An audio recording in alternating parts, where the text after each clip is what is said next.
एक लड़की होती है, दुल्हन के लिबास में होती है, दुल्हन के जोड़े में होती है। शादी का माहौल होता है, बारात होती है और दूल्हा दुल्हन को बरमाला होता है। बरमाला हो जाने के बाद दूल्हा दुल्हन एक साथ बैठे होते हैं। गांव के जो कुछ लोग होते हैं, उस शादी में जो लोग मौजूद होते हैं, रिश्तेदार लोग होते हैं, वो दूल्हा दुल्हन को आशीर्वाद देने लगते हैं। तभी एक बाज उड़कर दुल्हन के सिर पर बैठ जाते हैं।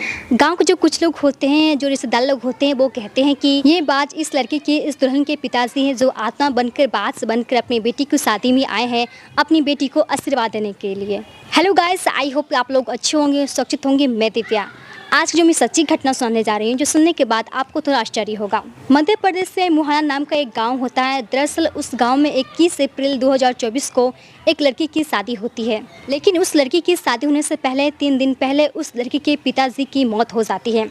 मौत हो जाने के बाद घर में मातम छा जाती है। उस लड़के के जो परिवार वाले होते हैं, सोच विचार करते हैं और शादी का डेट 21 अप्रैल 2024 को जो पहले से होता है, उसी डेट में कर दिया जाता है। जब दूल्हा दुल्हन को बरमाला किया जाता है, उसके बाद दोनों साथ में बैठे होते हैं। तब गांव के जो कुछ लोग होते हैं, रिश्तेदार लोग होते हैं, वो लोग आशीर्वाद दे रहे होते हैं। तभी एक बाज उड़कर उस लड़की की, इस दुल्हन के सिर पर बैठ जाते हैं।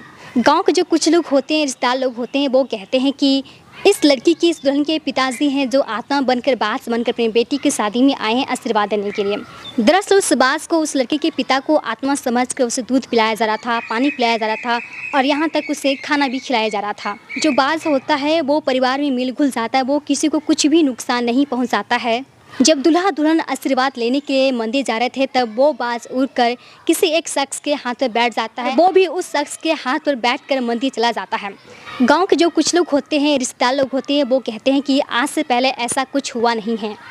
दरअसल ये बाज नहीं, बल्कि इस लड़की के, इस दुल्हन के पिताजी हैं, जो आत्मा बनकर, बाज बनकर अपनी बेटी को शादी में आए हैं, अपनी बेटी को आशीर्वाद देने के लिए। ना ही तो ये बाज उस दुल्हन को नुकसान पहुंचाया है और ना ही शादी में कुछ ये किसी को नुकसान पहुंचाया है।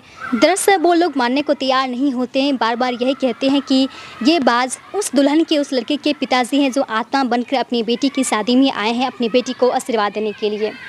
हालांकि वो लोग एक लोग से बोलते नहीं हैं, बल्कि जितने भी लोग मौजूद होते हैं उस गांव में, ये बाज उस लड़के के पिता की आत्मा बनकर अपनी बेटी को शादी में आशीर्वाद देने के लिए आया है। हालांकि इस बात को जांच पड़ताल की गई तो ये पता चलता है कि वो जगह पहाड़ी इलाका होता है। पहाड़ी इलाका होने की वजह से न तो वहाँ पर पेड़ पौधे होते हैं और वहाँ पर काफ़ी ज़्यादा गर्मी होता है। ज़्यादा गर्मी होने की वजह से उस बाज का तबीयत खराब होता है और वो बाज उड़कर लोगों के बीच चल जाता है। उस बाज को कुछ खिलाया जाता है, पिलाया जाता है, जिससे उस बाज का तबीयत थोड़ा ठीक हो जाता है।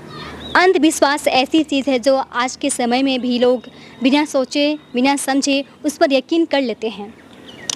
दोस्तों, इस कहानी को सुनाना आपको परेशान करना नहीं है, बल्कि आपको जागरूक करना है। जहाँ रहें सुरक्षित रहें, अपना ध्यान रखें। जय हिंद।